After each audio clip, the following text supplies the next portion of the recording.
अस्सलाम वालेकुम दोस्तों, मां साफ़ी सोशल वर्कर मोह बिजोणो। जीअं त अॼु काज़ी अहमद जेको आहे सो मुनी बाईपास जो रोड बि जेको आहे सो पाणी जो वर चढ़ियो आहे। पाणी में वहिकिरे में कल्ह इंतिहाई इज़ाफ़ो थियो।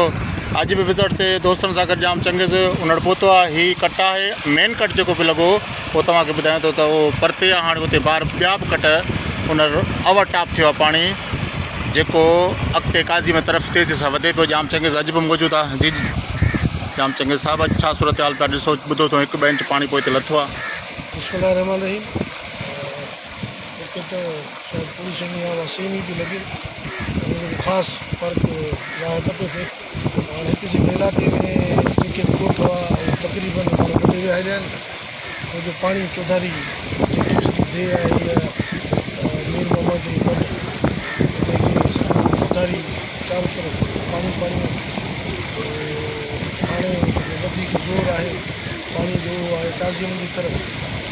बसि कोशिशुनि में आहियूं बहितरी सां सभु तरीक़े सां पाणी अॻियां निकिरी वञे, घटि में घटि नुक़सानु थिए।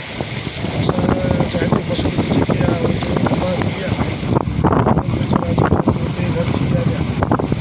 शायदि शहर आहे